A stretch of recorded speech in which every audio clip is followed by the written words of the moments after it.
Dark City. Explain this. Alright, so this guy, John Murdoch, wakes up butt naked in a sketchy bathroom. Absolutely no idea who he is, where he is, or why he's suddenly in a live-action horror movie. Dude's panicking, stumbling around and finds a briefcase with the initials KH on it. What's inside? A postcard from Shell Beach, a place he's pretty sure he's never been to, but, you know, maybe he had a wild beach weekend or something. Anyway, the phone rings, because apparently sketchy bathrooms come with complimentary bathroom phones, and some dude named Dr. Screeber is like, "Hey man, sorry, your memory kinda got deleted in this science experiment gone wrong. And oh yes, now some spooky dudes are after you. Good luck." Naturally, John's like, "Nope," and hangs up. Now he's trying to leave the hotel when, surprise!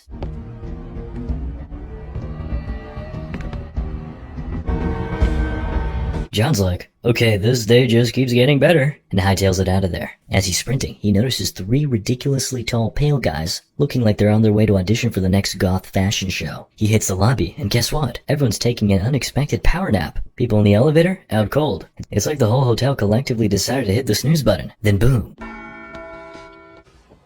John's like, "Yeah, I'm out," and bolts. Meanwhile, the tall spooky dudes, they show up at the front desk, give the receptionist the stink eye, and when he's got no answers, they hit him with some mystery juice. I'm sure he's fine. Sleep now. Cut to Emma, John's wife, who's apparently just finding out her husband's memory is toast, and he's being hunted by creepy bad guys. Dr. Schreiber's like, "Hey, if you see him, just give me a shout, yeah?" And Emma, because she's in a movie, is like, "Sure, that sounds reasonable." Then we get Inspector Bumstead, who's like, "Alright, we've got 6 murder victims, all with this weird spiral doodle on them, and guess who was last seen at the hotel? Our boy John." So naturally he calls Emma like, "Hey, your husband might be a serial killer. Just FYI, maybe turn him in, please." Meanwhile, John's out there wandering the city, glowing fingerprints and all. He stumbles across a Shell Beach sign. Hey, from the postcard. Climbs up to check it out, but surprise. So it seems you've discovered your unpleasant nature. Sleep now.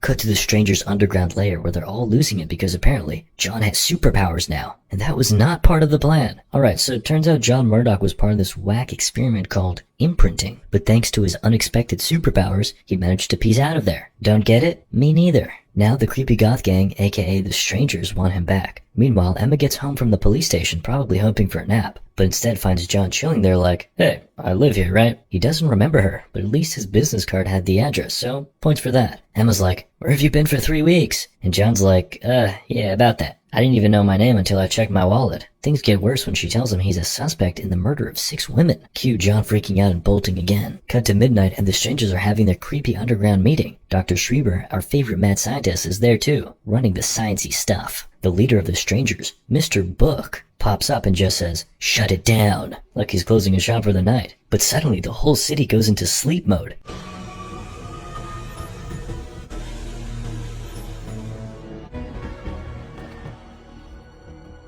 Everyone's out cold, except John, because apparently he's too cool for nap time. He's wandering around shaking people like, "Wake up, people! Wake up, sheeple!" But nope, they're down for the count. Then the city goes full on Transformer mode.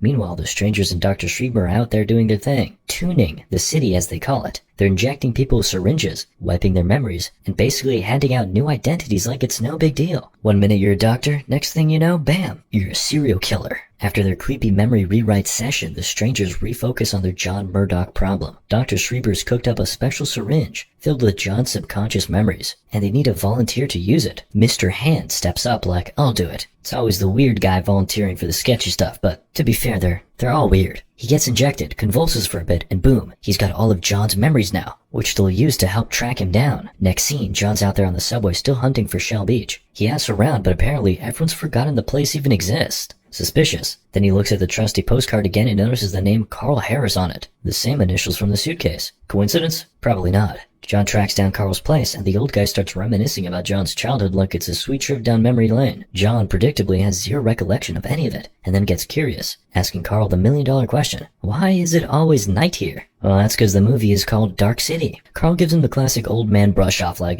just get some rest, kid. But surprise, Carl's not as chill as he seems. As soon as John's out of sight, he calls up Emma like, hey, John's here, FYI. He's acting really weird, might want to come pick him up. Emma spills the beans to Inspector Bumstead, and now the whole crew's heading over, but little do they know, Mr. Hand's been eavesdropping on the whole convo using John's own memories. I guess that makes sense. John realizes he's been sold out, but by the time he tries to make a run for it, the strangers, led by Mr. Hand, are already outside, ready for a showdown.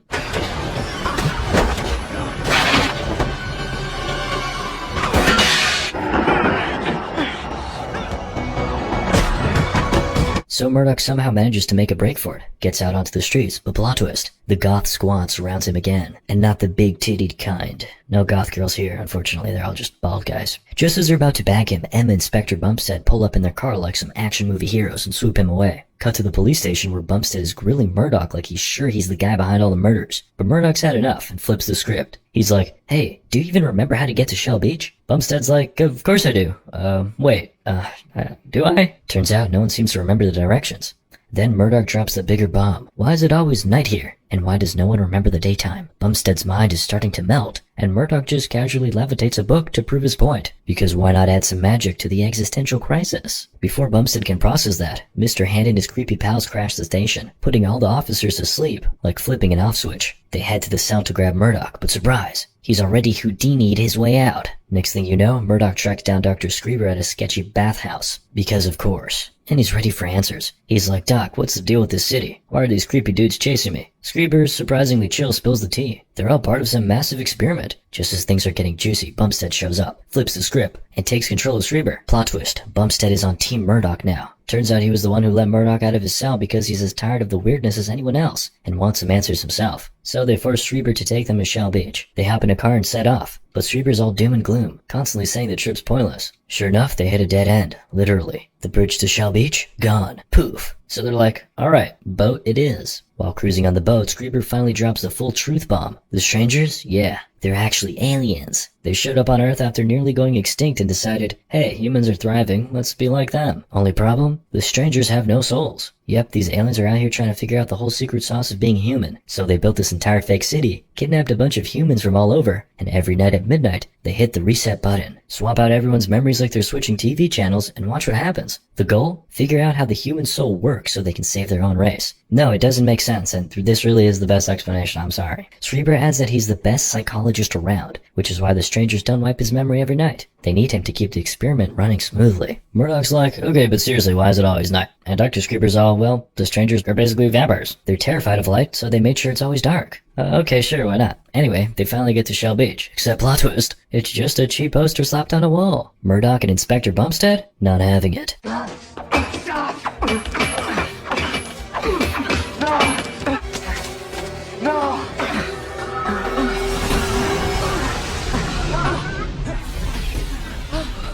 Turns out the whole city's an experiment, and they're floating in a giant space jail with no way out. Right on cue, Mr. Hand shows up with his squad, and Emma as their hostage.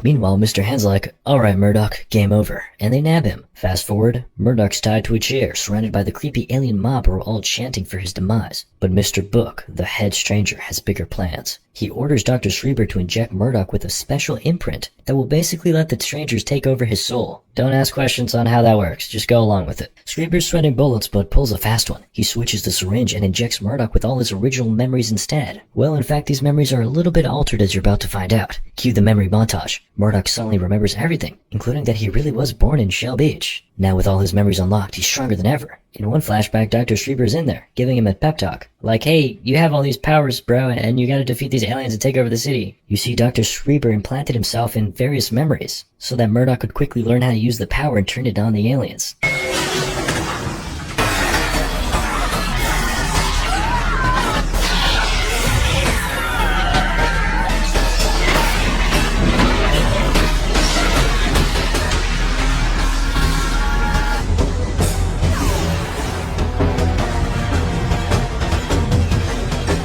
This is some Dragon Ball Z type shit. In the end, Murdoch's the champ.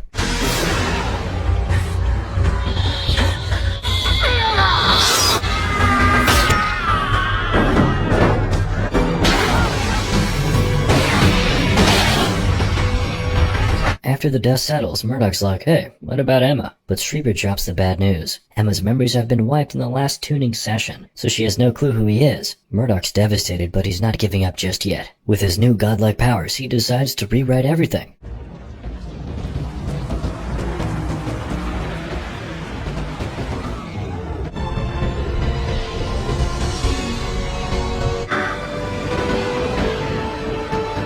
Meanwhile, Emma's just vibing by the ocean, completely unaware that her ex just rebuilt the universe like he's playing SimCity on God mode. Honestly, if he doesn't ask for a refund on all this chaos, he's a better man than most. Moral of the story? It's kinda like The Matrix, but not as good at all.